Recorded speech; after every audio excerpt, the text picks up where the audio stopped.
What a week it's been for the British teams in Europe.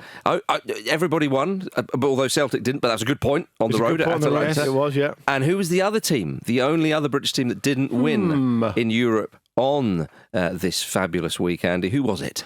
Could it have been Manchester United? That's right. Eric Ten Hag, Manchester United. But a draw, especially away from home, is like a victory. They haven't won it. When was the last time they won in Europe? Exactly a year ago.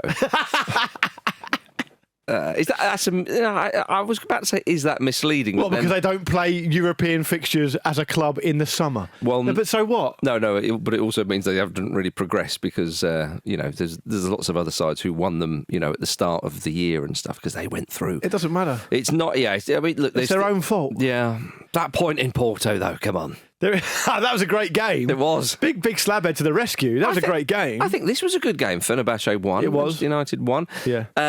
Did anybody think that Jose Mourinho was going to get a red card in this one?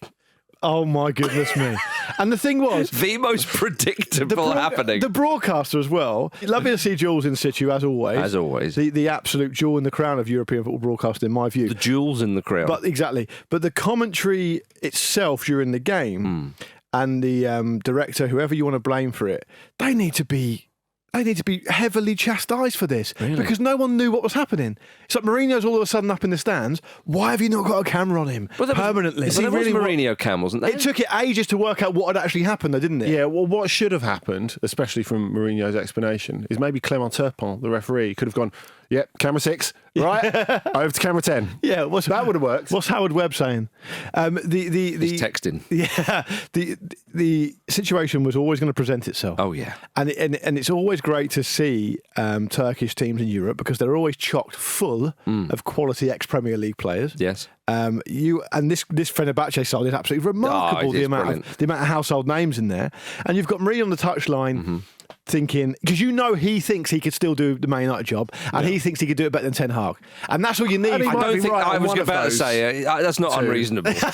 Yeah, and he's right in that. Yeah, no, but the point is, all the ingredients are there for a lovely broth. Yes, let's taste the broth. TNT, let us taste it. Yeah, I know what you mean, but it was a good broth what we had. But I love the fact that we start talking about this game and you go straight to Mourinho. He is the star, isn't he? He is the main thing. A straight red card, of course, in the second half of the protest that Fenerbahçe should have had a penalty. And the comments and quotes after the game, it was just...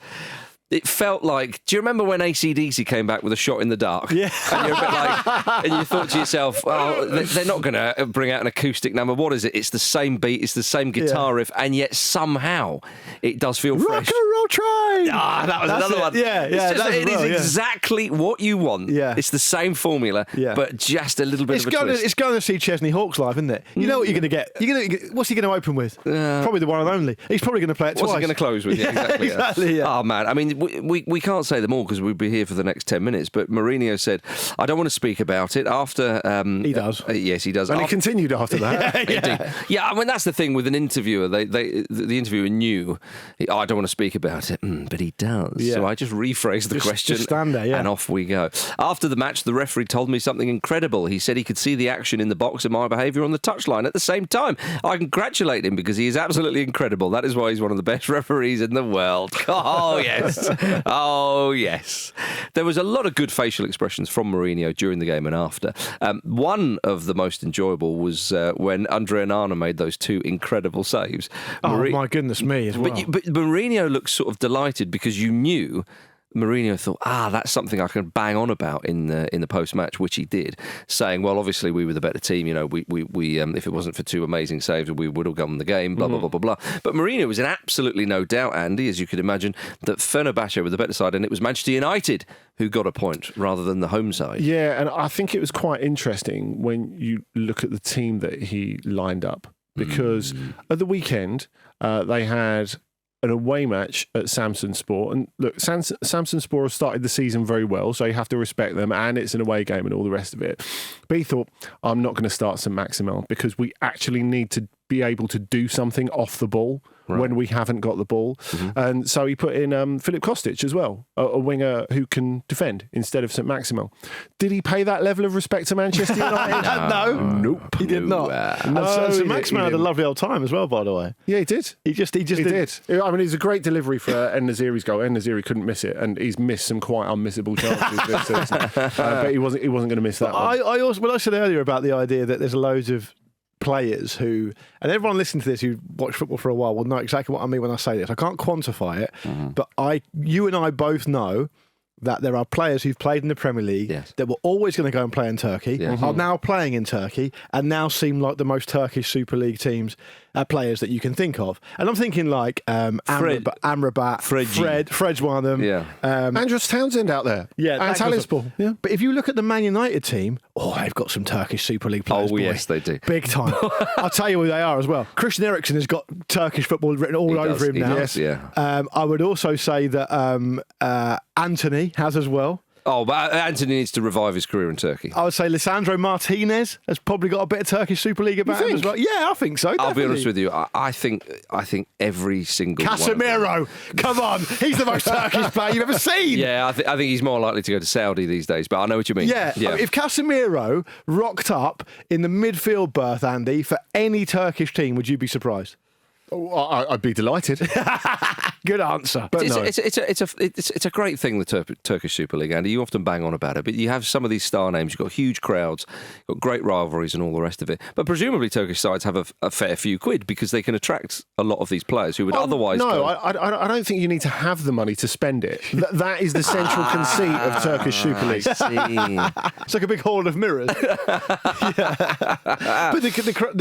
Which is why Mourinho fits there so well. Exactly. Obviously. Yeah, The atmosphere at the start of the game was incredible. It was really noticeably loud, and I think you don't often get that feeling on the telly, do you? No, but it really came through. And I think whenever Man United had the ball, it was very, very oppressive. All things considered, though, a decent draw for Manchester United. Lovely goal they scored as well. They're playing Mazraoui in the hole. Yeah. It's a decent result. That was lovely to see. What?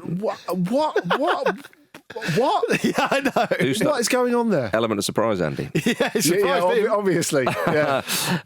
Going back to that man, Jose Mourinho, it has been confirmed that he's staying in yet another hotel in Istanbul. Yeah. He does love to live in a It'll hotel. be the Swiss Hotel on the Bosphorus, I'm telling you that now. Is that right? Oh, what a view. What a view. Is that the main one, is it? Is that your top tip? It's right next to the Besiktas Stadium, actually. Oh, but, of course, he can just go and get the boat over to Karakoy, and you're probably at work in 15 minutes. There we are, you see. It's worth it. The Michael Palin of the Football Ramble. Yeah. Of course. Manchester United do face West Ham on Sunday at 2 p.m. And that's the Aaron Wan-Bissaka derby. As they've all been calling it these days, yeah. It's like the Belgrade, the eternal derby in Belgrade. That's right. It's the Wan-Bissaka derby. It is the super No, but classico. there has been over the years, maybe some of our younger listeners won't be fully aware, a big rivalry between Man United and West Ham. It's always been a bit of a rivalry game, hasn't it? Since look at that last game at Upton Park as well. Since the Paul Ince incident. The Paul incident. Do you remember that? When he stuck the old Man United shirt on before he signed for them and they got properly vexed about it? Yeah. I mean, it's incredible to get nailed for something like that, like probably 20 years before there's social media. Yeah. Maybe more. Yeah. I literally I can't remember how it happened, but presumably someone took a photo of him, a proper photo that had to be developed and sent it to someone, or set a roll of film anonymously to the sun. He turned up to training in a Man United kit. They were like, come on, that's ridiculous. Exactly. But it is. I think it's a really interesting because we're in a situation with Manchester United, and we have been for some time now. And I say this partly, admittedly, to wind up Vish when he's on the show, but I also do believe it. Everything you see on the pitch about Manchester United now represents really a bang average mid-table side. Yeah. Right, they're in the Europa League. Okay, they go to Fenerbahçe. They find it quite tough. Makes sense. Look at them where they are on the league table. Look at the results they've had. We can talk about them as being Manchester United all we like, but apart from that that game at Villa Park where Villa were off the back of a massive result in Europe, and they essentially bored everyone to death and got a 0-0. Really, I mean, they draw at home to Twente in the Europa League. They do all the mid-table stuff. You think they go behind against Brentford and then turn it around and win at home? Yeah, it's kind of everything is mid-table. You go to West Ham, who've been basically poor this season. But West Ham are looking at it and going, look, this is a way to turbocharge our season because it's great for us because Agreed. we get to beat Man United, which for every football fan is a massive deal and always will be, but they're actually quite shit. Yeah. So it's not going to be that hard if we just do the stuff we're supposed to do. And so it's a massive opportunity for them. I agree, it really is, and they need to make the most of it. But I think you see United in the Europa League, and you do get the same vibes off them that you get off West Ham in it last year. Like, you know, they'll be doing well to be in this again this time next year. I really do feel that. What about Spurs, Andy? Yeah, well, Sits second you were at the game, weren't in the you? Europa League table. Yeah. Much better because what Manchester United were they 21st? I mean, It's just funny, isn't it? It is. I don't know why it is, but it is. Currently the 21st. This is what I'm saying. I said they're a mid-table team. Put it this way: they're the 21st best team in the Europa League. I mean, look, if there was Bay United fans you listening to have this, to take the say- pick. Which one you prefer? You have to say, if there was a league ladder on your fridge, though, at this point you wouldn't have moved them out of alphabetical order, Probably, would no, you? I wouldn't have. I wouldn't have got round to it yet. But Spurs did beat AZ Alkmaar 1-0 last night. Richarlison got the goal after there was When he eventually got the ball. a negotiation between him and James Maddison about who was going to take the penalty. Richarlison, it seemed to give the ball to Maddison eventually, and then Maddison gave it back. Yeah, so Maddison... It was weird. They had a long discussion about it. Maddison, as captain for the night, pulls rank, put the ball on the spot, and then seemed to change his mind and go, actually, you take it. Did he look and go, oh, he's quite a big keeper? Have you wanted a penalty to be missed more, Luke Moore? I definitely have. Within club football and not to do with Portsmouth and some other caveats. Every Southampton penalty's ever been taken. Barring South Close and international sides. This is getting a bit fucking complicated. Well, just say yes. Hang on a minute, get my pen out. Did you want him to score? I don't like Richarlison very much. There you go. It would have been funny if he'd missed. Thank you. But I think you'd have to be quite hard-hearted to want him to miss, though, in all seriousness. But you are, though. I am quite hard-hearted, I suppose. He's had a difficult time of it, though, so I'm pleased on a basic human level that he scored. What I thought was the most hilarious part of this game was Lucas Bergvall started and Mikey Moore started. And We're both very good. Yeah, and you're at the game, so you can tell us more about that in a minute. Yeah. What Postecoglou's done pretty well, actually, despite the fact he's been criticised here and there this season, is he's done a good job in bringing kind of young players through in Europe. I think he's done that quite a lot, right? Tim Sherwood tactics. Kind of a bit like that, right? He won't thank you for that comparison, but I think it's fair. Lucas Bergvall at one point had the ball in midfield. He played an amazing ball with the outside of his boot through to Timo Werner. It's a brilliant pass. Did you see Timo Werner's attempt at a finish? Yeah. It was remarkable. It was the most Timo Werner finish you've ever seen. He makes the run because he's quick and he can time his runs really well off that left flank. He's good at that. He creates chances that other players couldn't because of his pace. All the time. And then, if you haven't seen it, I know I'm just describing a chance here, but do go and watch it because he gets into the penalty area. There's no one around him. And he essentially kicks the ground and the ball trickles as a P-roller. I mean, it is similar to a pass back. It was so bad. If Spurs don't have... It was so bad. If Spurs don't have coaches working with him on his finishing like a lot, then they're mad. But no, it's not a technical thing though. It's a confidence thing. It's a confidence thing. It is people a like you and I thing. doing him down. That's true, Andy. Why practice penalties, eh? You can't recreate the match situation, can you? You know when we were talking about Chelsea breaking strikers the other week? He's a prime example. What I think he's a prime example. What Marcus means that if the coaches aren't getting around him every day, going to him, "You're great, you are. You're amazing. Yeah. Look at those biceps." Well, I mean, Andy, I I just said they should be working on his finishing. Andy, you said they He shouldn't watched the game be. last night. You He said doesn't want to book there it, is isn't it? no point in Spurs working on Timo Werner's finishing. That's basically what you said. That's exactly not what I said. So what did you say? What did you say you should be working on? No, I said it isn't a technical fault. Right. So if you have that muscle, if you increase that muscle memory, yes, but you can never recreate those situations because clearly he can do it in training. Clearly he can technically do it, as we've seen a lot of times before. So clearly it's a psychological thing. So I would say the psychological coaching is more important than. But that's still coaching. And maybe he's got a bunion maybe. or a verruca on that specific. Oh, they never go away. Well, they never go away, do Stick they? it in the bunion bag then. But whatever coaching, fine, coaching, whether it's emotional, whatever, Andy, coaching. Okay, they need to do this because if they can get a little bit more out of his finishing, he creates them, as you say, with his pace, with his intelligent runs and so on. It's all there. And on a human level, Luke Moore, we want him to succeed. We do. And I would also like to spare a thought for Mikey Moore, and I'd like Andy to talk a bit about him because he was at the game. Yes. He looks like a really, really exciting young player. I know everyone's really excited about him at Spurs. He's been talked about for a long time. He's now obviously this season broken into the first team properly, you'd say. What do you make of him? Because there was a moment, there's a passage of play during that game that I saw where he kind of did that almost Phil Foden type thing where he gets the ball in the half turn, breaks through the first line, and he's off. Jinky. And he looks really, really, really exciting. He does. He looks fantastic. And what really worked for him is where Werner got hooked at half time and they brought Brennan Johnson on. So Mikey Moore got switched to the left and he just feasted there. He was brilliant. Feasted, so confident. He's like a zombie in an abandoned street. Exactly. You see it from a bit of a distance. He's just got his face in the disemboweled torso of a victim. I mean, that does pretty much describe the Europa League, doesn't it? But I think when you look at that, is that a buzzard? It's for Charlison. It felt like it felt like one of those changing of the guard moments, and not just because of the way that Timo Werner missed those chances, but because Mikey Moore thrived so much after being switched over. I wonder if that little chat we just had about Werner is kind of academic, because it almost felt... You really don't want him to be coached, do you? He doesn't want him to play. Mikey Moore's performance felt like almost like a Harry Kane in the Europa League moment. You kind of feel like he's going to go on a run. Nice comparison. Of good Europa League performances. That will be his route into the Premier League. To the point where he can't be ignored. Yes. But with Kane, it was really kind of became really obvious. Yeah. They had Soldado in there. He wasn't really scoring. Yeah. Yes. Kane, every Thursday, it felt like Kane was scoring. I mean, he even popped up in goal once. He did. Good on him. Yeah. Eventually he gets that game at Villa Park and the rest is history. Exactly. A little bit of insight into when the game that Harry Kane played in goal, Marcus said to me actually after that game, he said, that's the kind of character we need as our future England captain. Correct. And I thought... And I said, you're probably right there, Marcus. But, I mean, he's stepped behind enemy lines there. He thought, okay, I wonder what it's like to be the goalkeeper. Yeah. If you want to beat the man, you've got to be the man. Exactly. Sun Tzu. It's the art of war, Andy. Although I can't see Mikey Moore saying to Fraser Forster, let me have a go in goal. I'm sorry, but I've waited a long time for this. But it's good to see the big man, Andy. Yeah. Right. Agree with that, Andy. Agree with that. Spurs play Palace on Sunday at 2 p.m. And as Ange Postecoglou made 9 changes, I mean, it's a lovely bit of squad rotation. Should be nice and fresh for that one. And again, Spurs...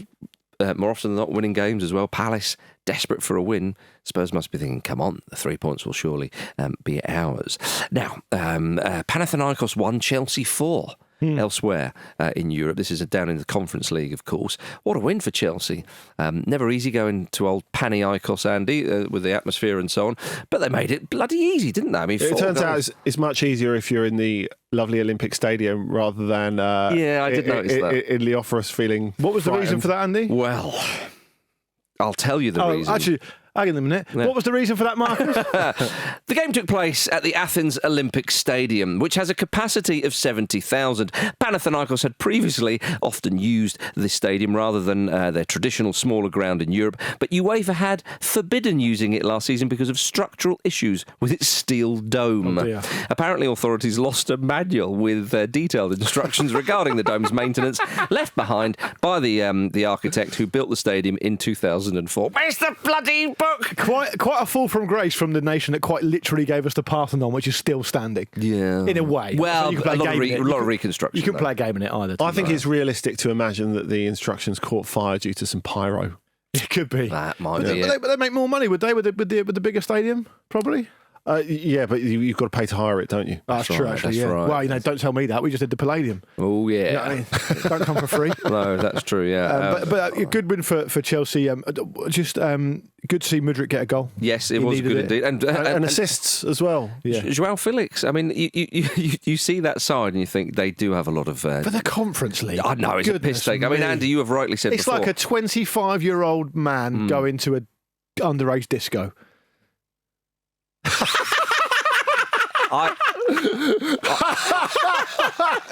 I would have gone for the more grab a granny night, but there we are. That says more about you. I used to be 25, I tell you.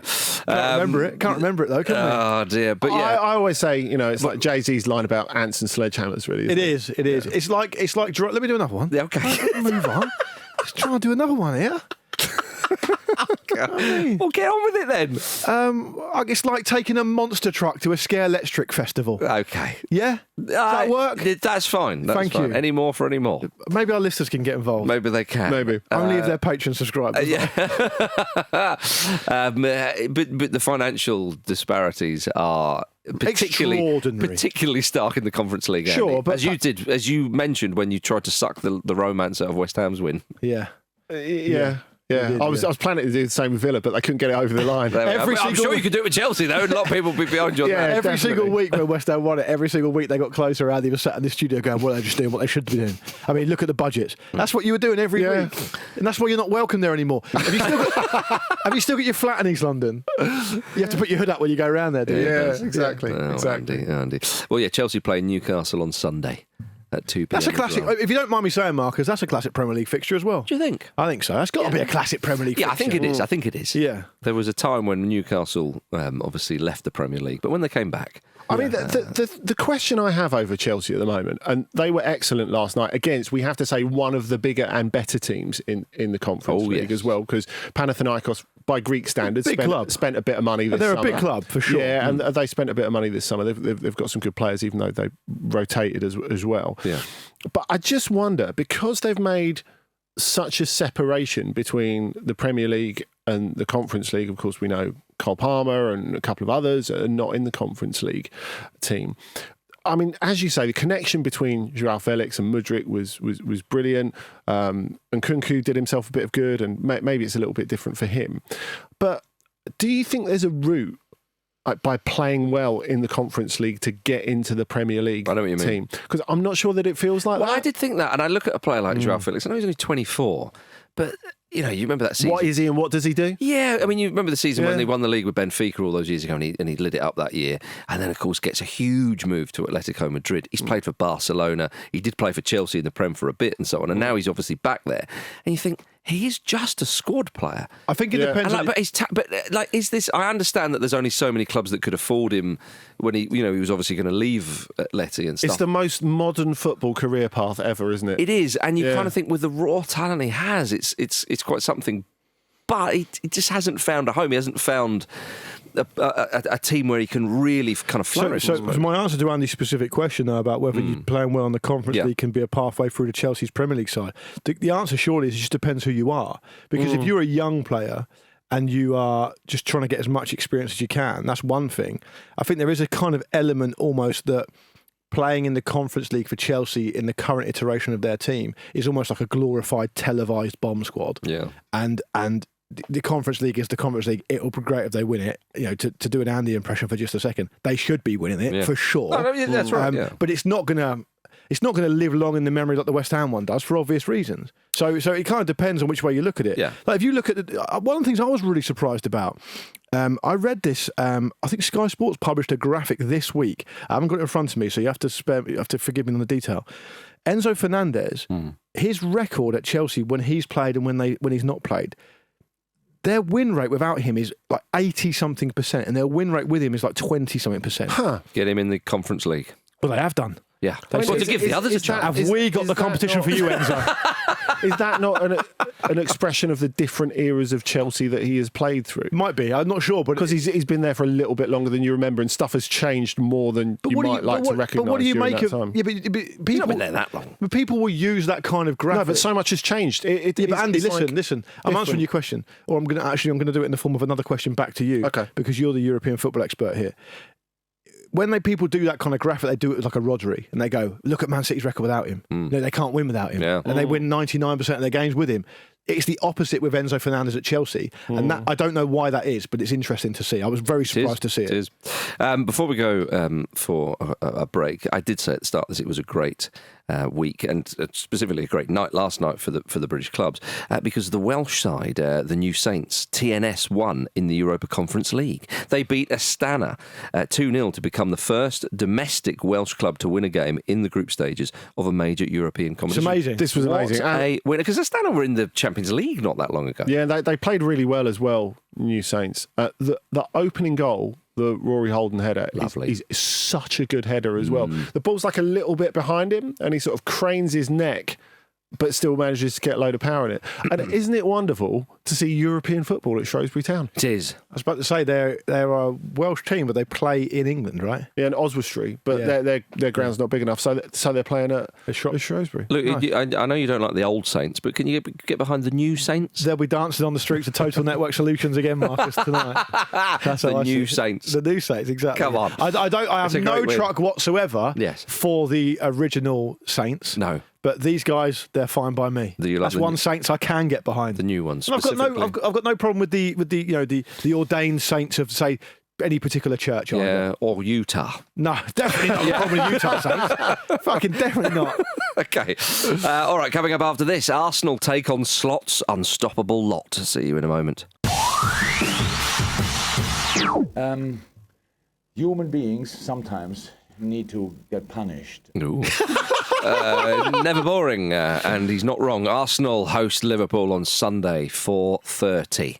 What a super Sunday that will be. I'm excited. Yes. Liverpool have won all 6 of their away games across all competitions this season. They haven't beaten Arsenal, though, in the league in their last 4 attempts. Which is quite something, because there was a while where Liverpool would, in my mind, would often win there. I mean, there was at least one cup game and so on. But it's a mouth-watering one, Andy Brassel, at 4:30 on the Sunday. Yeah, it is, and this probably isn't fair, but I kind of feel that more is resting on it for Arsenal than Liverpool at this this point in time. Maybe that's a bit of recency bias because of what happened with Arsenal at Bournemouth last weekend. Well, Liverpool are 4 points above them, though. Yeah, because if we're Liverpool to win that, Arsenal at this point in the season, would be quite far adrift from the top of the league. It would. I wouldn't write them off, but still. Yeah, it would be a reasonable amount to catch up, especially as having said that, I don't think it's going to be like 100-point league this season or whatever. I think 90 or maybe a little bit short of that will probably win the league. Oh, but look, Liverpool are... There was a time when 90 points was seen as incredibly impressive, by the way. So, Manchester City and Liverpool had changed the game. Yes, there's no doubt about it. The mad stat on that is the amount of points that Leicester City won the league with, right? What was that, about 80? It was 40. 81. They won it with 40 points. That's why people still go on about it. 71 points, I think, that season was enough for second. Incredible. Yeah, it was a really strange season for that. Anyway, but this game is there's more riding on it for Arsenal, you're suggesting? Potentially, I think. And it's just a feel around there at the moment. There's a little bit of tension with Liverpool. The slot factor has been huge for them. The slot factor. What a game show. What a game show that is. I like that. You got contestants run on like a conveyor belt. Yes. And they have to dive through ever smaller and smaller slots. Yeah. And if they get stuck in one, they're stuck there till they die. And if they get through it, they win £1 million. If you don't make it, ITV will. Yeah. If it feels like And Frankie Dettori's won it again. Slot factor. It feels like it should have a Strike It Lucky type theme tune, doesn't it? Yeah, I can see that. Boy, get Barrymore back. Is that what you're saying? Oh, God. Come on, he's great on TV. He's great on TV. At least admit that.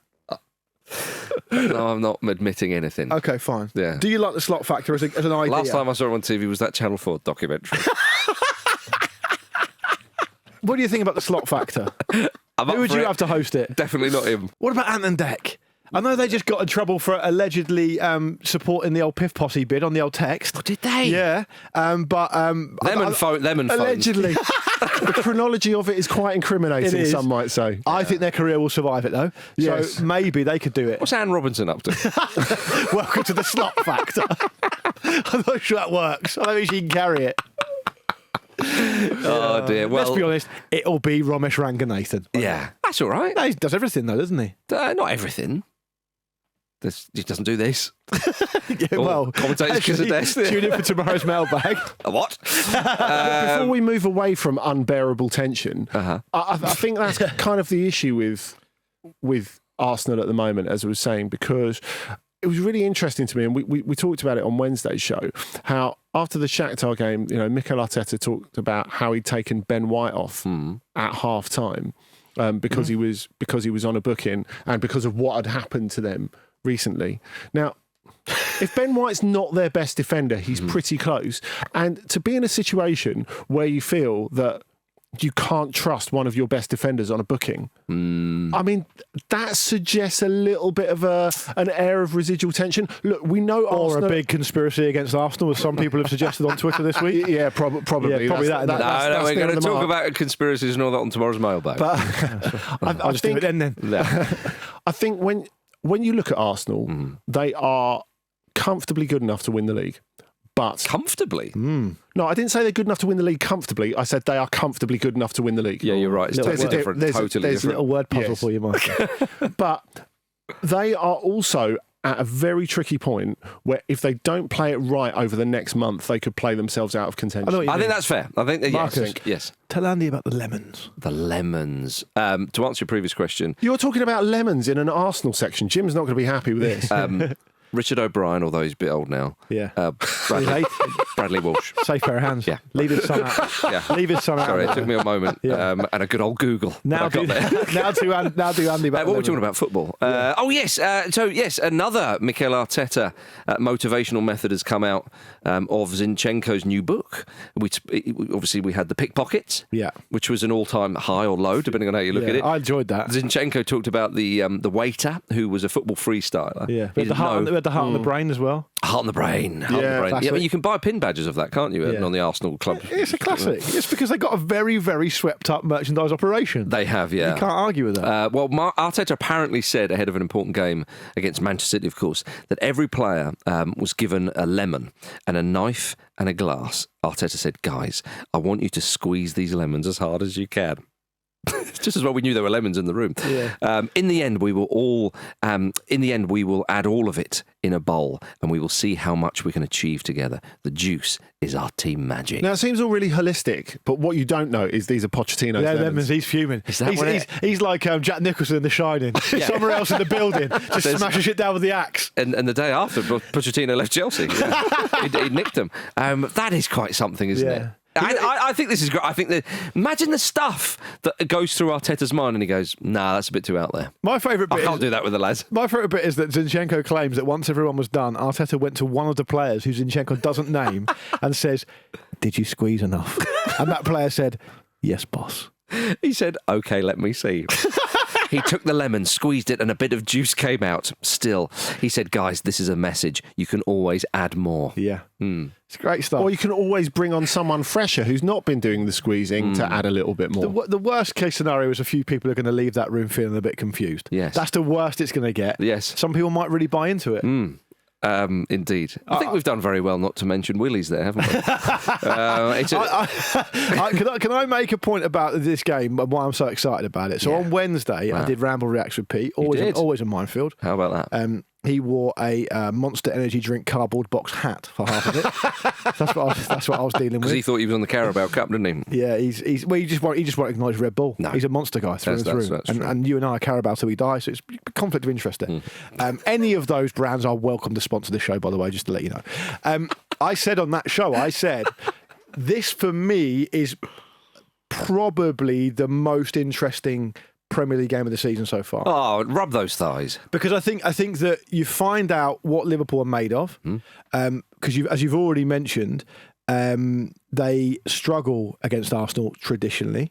Recently, not traditionally. But Arsenal are in this position they're in that Andy's already very well articulated. What I find fascinating about it is that Man City have been the standout team in the Premier League for X amount of seasons now. We can all agree on that.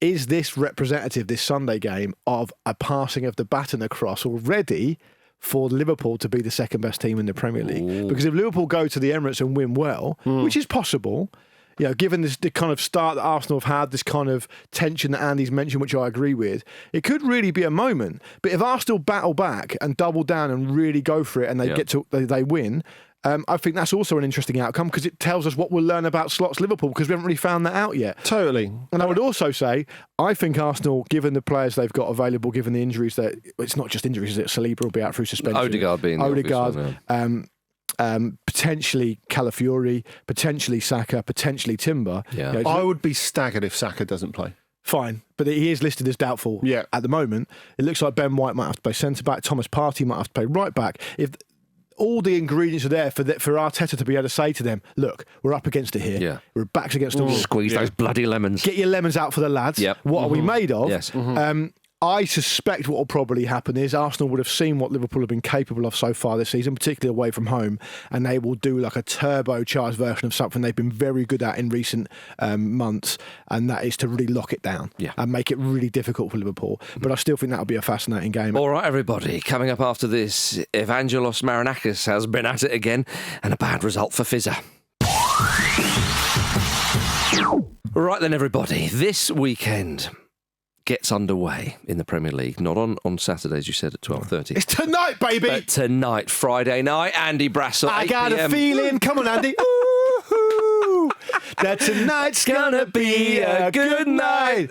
Tonight's gonna be an East Midlands night. And it will be. Yeah, it fucking will be. Leicester City. I can imagine you doing that at half-time during the game. We see me and Marcus down the karaoke tonight at half-time, definitely. Right, We simply won't be allowed into the game, Yeah. but we'll do it in a karaoke bar outside, no problem. We would have been had we not have said that. We'll do it in the Steve Claridge suite. the King Power. Leicester City versus Nottingham Forest, of course. Jamie Vardy is fit to play the game, which is what we all want to hear. Absolutely. It's the news coming out. We were very happy with that. It's very inconvenient for him, though, given that the game is happening on a Friday night where he's presumably got other plans. Yeah, well, that is true, but it means that... TGI's, probably. Indeed. 19-year-old Facundo Buonanotte has been quite impressive in recent weeks, of course. Very. It's the light and shade, isn't it? It is. Buonanotte playing off the right behind Vardy. Buonanotte's 19, Vardy's 37. Yes. It's incredible, the age difference. Yes. And I guess the thing that was really noticeable weapon. in that game against Southampton last week, which, you know, obviously much was made, and Game of the season for me, Andy. Yeah, Game of the season. not unreasonably about how Southampton kind of shot themselves in the foot. But if Leicester hadn't got that over the line, I think that would have put a little bit of pressure on them because, you know, I think there are degrees between promoted teams. At this point, a lot of people have lost hope in Southampton managing to do anything this season, and I don't think that's entirely unreasonable. Yeah. And so by definition, Leicester, who I think have to be the best of the promoted teams, even though they've got their own particular challenges at the moment that have developed over the last couple of years, you know, they really needed to be going there and winning that. And I think despite the fact they came back from 2 goals down, so obviously it feels fantastic, they should be winning at Southampton. So that they got that over the line at the end is really, really important. And maybe the manner of it gives them a little bit something extra for this. It did also underline that they have a little bit of extra quality off the bench compared to the other promoted teams as well. I don't think that's particular news, but how they managed to change the game. Yes. I think you look at Fatawi's entrance in particular, that made a massive, massive difference to them. But, you know, when you think of Steve Cooper's Nottingham Forest, it was one of the low points of his time in charge, really, going to Leicester and losing 4-0. I mean, you can't see anything like that happening there. It feels to me that Leicester will really have to fight for something in this game. Totally agree. And I think that when you look at the Forest side of things, you guys are talking about Forest on the show recently that I wasn't on, talking about how well they've started the season, right? What's interesting about them, I think, is that when you drill down into what they do and how they do it, don't really have any of the ball. Yeah. Like, it's only Everton, I think, that have less possession than them overall across the Premier League games we've seen so far. Yet, if you look at things like shots per game and position in the league table, it's a story really of efficiency. It is because they've only scored. I know what you mean. They've only scored 8 goals in their 8 games. They sit in 8th in the table. And it's just when they do get the ball, they seem to be able to make things happen. But it's the best of Nuno, isn't it? You're right. It's Nuno under Wolves. He's really got that vibe and spirit they've going got on. Only pink Liverpool Nuno. have conceded fewer goals. Exactly. They've got a better defensive record than Man City. I once compared 50% better. I once compared his Wolves side, as you remember, to Fabio Capello's AC Milan. You did. Yeah, and he would thank just you on for the that. goal scoring stats. That Not on trophies. No, but that ensured that you would always get a Christmas card from the big man every year. From both of the big men. Not from Capello. No, he has true. no idea what's going on. But Nuno is very, very grateful for that, I think. Would you like to see Nuno in Speedos like we did Capello that time? Of course. Marcus, I'm trying to think of someone I wouldn't like to see in Speedos, to be honest. Give me someone, and I'll probably want to see him in Speedos. Yeah, that is true. I think Speedos make everything good. What about Speedo Mick? Oh, he's always in them. Yeah, but you'd rather see him fully clothed. Because It's the opposite. It's different. Yeah, exactly, It is different. Exactly, yeah. And I'm worried about him getting a chill. We are very much so. Big Everton fan called Speedo Mick, isn't he? He is, and then yes. they are the only team with less possession than the Forest in the league this season. So there's your link. There we go, you see. Now, Look at Wolves. By the way, sorry to keep going on about it, but look where Wolves are now. well, Without again, Nuno. We may well. Well, they've had a few in between. Yeah, I mean, it has been quite a long time. Look, they're going to get a mention on tomorrow's mailbag. Oh, Stop jumping ahead. That'll be a salve to the wounds of the lack of points they've got in the Premier League. There you We go. didn't get mentioned on the mailbag though, so. Oh dear. But with Nottingham Forest, we do have to talk about old Marinakis, don't we? The 5-match stadium ban has been revealed. It was for spitting on the floor by the referees in the tunnel after the Fulham game, which Fulham obviously won 1-0 at the City Ground. The witness statement in defence of Marinakis, I'm sure a lot of people have seen this, but let's remind ourselves, said this, and buckle up. He smokes 2 or 3 cigars a day. He often needs to cough. His cough contains phlegm. I'm sorry, but this is what it said.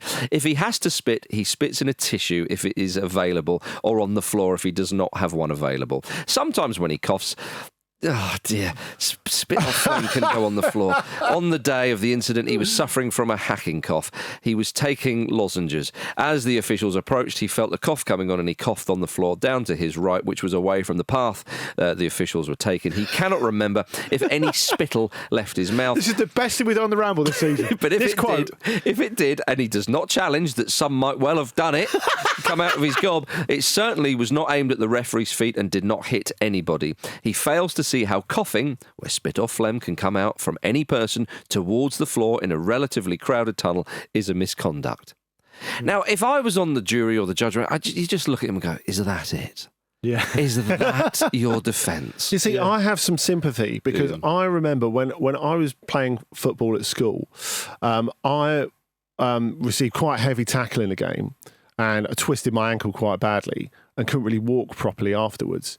And we had a teacher who'd had a hip replacement, and about sort of 15 minutes after the game, I got changed and I limped out of the dressing room, and I limped past said teacher, who, because of his hip replacement, had quite a pronounced limp. Oh, yeah. He thought I was taking the piss out of him, and he never spoke to me ever again. Yeah. Oh, Andy. Well, So I'm Team Marinakis here. Andy, I wonder if the Commission would have responded to you like they did with this.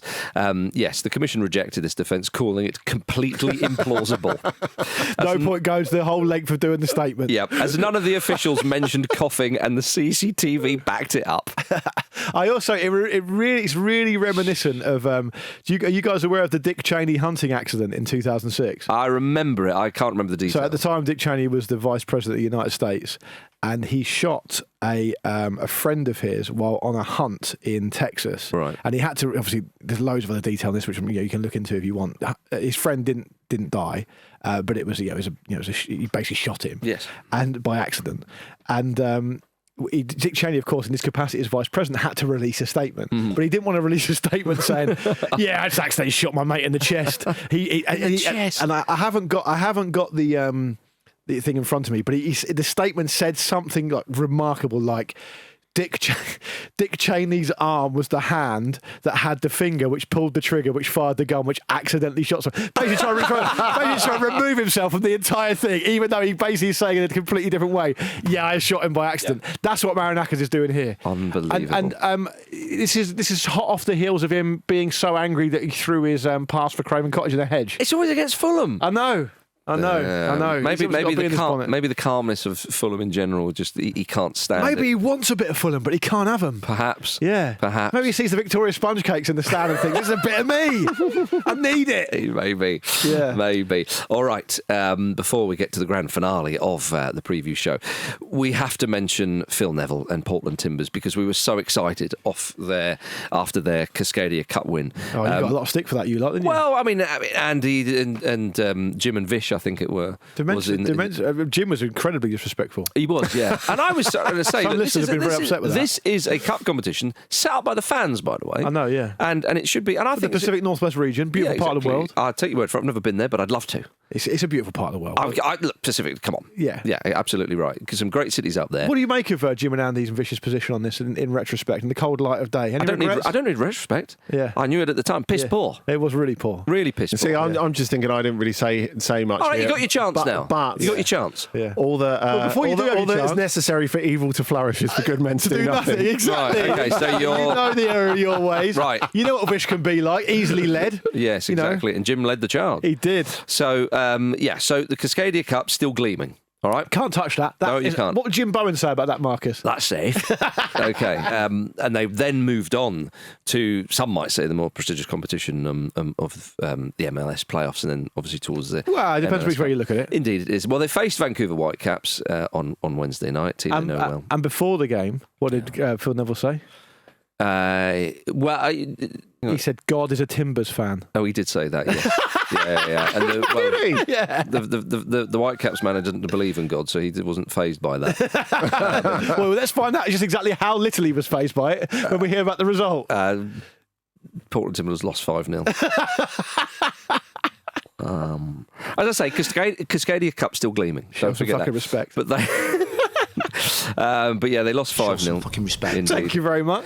Scotland's Ryan Gold scored a hat-trick. Stuart Armstrong also got in on the action, the former Saints man, of course. Ryan Gold, Scottish Messi. Yeah. Did you see his Portuguese after Scotland-Portugal recently? No. He gave a series of interviews to Portuguese broadcasters in absolutely perfect Portuguese. Well, he was there he was in Portugal for what, like 8 years? Yeah, sure, but British people aren't exactly famous for that, are they? Well, Andy, he gave a perfect English interview after this one. Exactly. Find you a man that can do both. Exactly. US English. Yeah. So Portland Timbers, it's a bad result, but as I say, Would they pick themselves up and dust themselves off? Oh, absolutely no doubt. Surely dark forces at work. Mossad. I think we should move on. Yeah. Maybe we should. Dean Smith also says you're an encyclopedia of football. A what? An encyclopedia of football. I don't know what that means. And nor do I, as I show on a weekly basis, which is why I'm hosting today. Of course, Marcus won that exhibition match last week, where Pete also played his first game of the season. Well done, you beat Pete. But you can't. Well done, he's 13. You can't have. I beat Andy as well. You can't Well done, he's 50. We can't have too much of a good thing. So, Pete and I are not involved. We are keeping our powder dry for future challenges. And, of course, Luke is still the lineal champ. There's no point having a go when it's not really on the line. What I feel like but I've the done, belt Andy, is on the line today. I always put it on the line, you know that. I think I've settled the argument with Vish now. I think he knows that's done. He's like, as you said, he's easily led, and I think you could easily twist his arm to become a part of the Luke Nation. I think he secretly is part of the I nation. think he is, yeah. Yeah, sometimes because you attract all the scumbags. That's true. That's true. I'm not the rat king. Vish will sometimes chip off on the show. Go, oh yeah, I remember I accidentally muted Luke off Twitter, and everyone has a laugh about it. Mm-hmm. In the WhatsApps, he's always sending me recommendations for TV shows, all this kind of stuff. Is that right? He wants it big time. He wants Luke Nation status big time. Well, understandably, that will be why he wants to be part of Luke's Nation, because Marcus and Luke are joint top of the table with nice. a round win record of 50% each. Of course, the excellent Jimmy to the B providing us with the info and stats there. You know what this is about. It's a simple game of categories. If you go too slow, play Gary Neville's Goalgasm, which will give you 7 seconds. Yeah. So let's start with the first round. Marcus is going to lead us out the gate. What a surprise. Hey, I'm the challenger. I should be going first. I'm a champion. No. You know that's that not how doesn't it make works. sense. Come on. Right. You're the big boy, remember? Give him every advantage he needs. Yes, big boss. There's no conspiracy here. Mossad. Every Premier League club's previous permanent manager is your first category. So not including interims, caretakers, etc. So every Premier League club's previous permanent manager. Can I just say I've been given a felt tip pen by Sports Direct to do this? Bloody Do we have to name the club or just the manager? No, just the manager. Okay, fine. Thinking of the club will probably be helpful. Yeah, so you can for have a punt if you want. Steven Gerrard, Aston Villa. Very good. This is not as easy. You fucking have a bit of confidence, mate. I know, I should. It's very good. If it's permanent manager, Stop filibustering. We just Antonio started the first Conte. question. Antonio Conte. Yes, very good. Unai Emery? Yeah, it would be at Arsenal, right? Excellent. I think I'm right in saying the previous Man City manager was Manuel Pellegrini. Long old time ago now. You see, this is very impressive to me. It's much Mauricio harder Pochettino. than it seems. Exactly. Chelsea. Okay, yeah. It's actually quite a weird logic It is, puzzle. it Yeah, is. once you get it, you've got it, though. So, what about Dean Smith, Brentford? Oh, that's an excellent Very one. well played. Very An well excellent one. played. Jurgen Klopp. Oh, good. All right, I'm going to go. I'll take you, Jurgen Klopp. I'll nip across the Mersey with it, and I'll go Frank Lampard. Steve Bruce. Yeah. Oh, Brucey at Newcastle, Yes. Marcus. Very good. This is good. I'm enjoying this now. Okay. Oh, hey, you're going to love this, Marcus. Right? What about this? Paul Cook. Oh my Ipswich. God, that's Ipswich. amazing. Scott Parker. Oh, he's got me again. Ruben Seles. Southampton. Well Secret played. Southampton Very- obsessively. I've had him before on Jack's. That's how I remembered Very it. Right, well okay. played. Very well played. You're missing some biggies here, is all I'm No saying. clues on Marcus's guess. Gary O'Neill. Yeah. Bournemouth, isn't it? Mm. Yeah. Shit. Okay. Julian Lopetegui? David Wolves. Moyes. We must have done all of them. You've got 4 left. Fucking hell, Marcus. Well done. 5. 5 left. Whew. Okay. Oh, Enzo Maresca. Very good. Well played. This is an exceptional round by any standards. Steve Cooper. Oh, he's killed me with that. He's absolutely killed me dead. 3 to go. Stamping on my corpse. I'm dead. I don't want to take the L, but I'm going to have to. It's Torres to give Chelsea a place in the Champions League final. Ole Gunnar Solskjaer. Oh, no! I couldn't think of him. I was thinking, who was the Man United manager? This is vintage stuff, this. 2 to go. Roy Hodgson. Oh, no! Yes! No!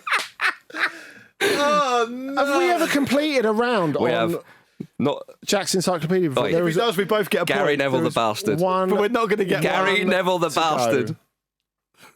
We've got to give me a little bit of time for this. Andy, come on. Press the button.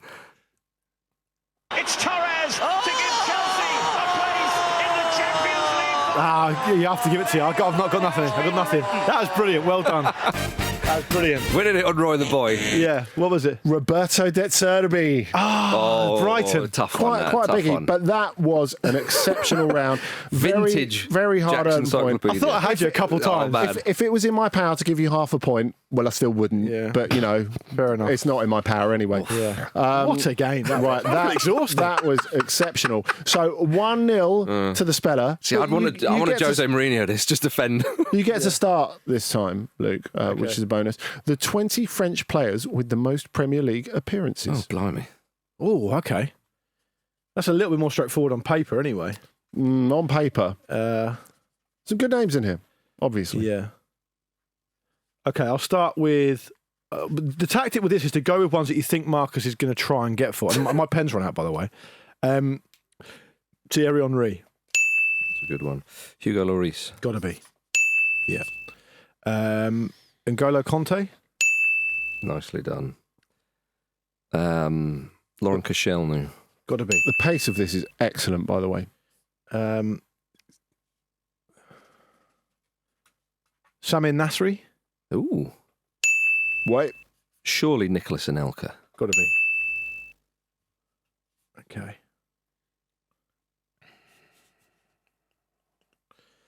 Bakary Sagna. No, nicely done. Very good. Gael Clichy. Very good. Yeah, I think I'm struggling here now. This feels the atmosphere in here is like the Crucible. It's Torres. Until I press that button. A place in the Champions League final. The headline has been written. Nah, I'm done. Well done, Marcus. Couldn't do it. I've got to get one, haven't I? Yeah, you've got to Oh, get one. shit. I thought I was done. If you want to win. Surely Patrick Vieira. Marcus There it is. wins. Well played, man. Brilliant. Oh, that was Can't argue with that. Give me that belt, big boy. Can't argue with that. After the damp squib of last week, I think we have a worthy winner of the Definitely. I Lilian can't belt. Vieira and Giroud were two of the first ones I had. I feel like I got nothing left in Was the tank. Giroud on there? Surely he's on there. Yeah, Olivier Giroud's on there. The other one. Tell me Steve Malbronk's on there. He must yes, be. He played for England. Yes, despite being born in Belgium. So we've got William Gallas, Sylvain Distin, of course, Patrice Evra, Moussa Sissoko, Mikel Silvestre, Louis Zaha, Kurt Zouma, and Charles Nzogbia. To be honest, I think I had Emmanuel Petit early and I thought, nah, I had nothing left in the tank. mate, that After first round. one. Yeah, well played, mate. Well A done. noble way to go down fighting. I don't mind being beaten by the better man, and that's the first time that's happened. That's as good as it's going to get. Cheers for watching another fantastic clip from the Football Ramble podcast. Make sure you click like on this video and subscribe to the channel, which means you will not miss a single upload.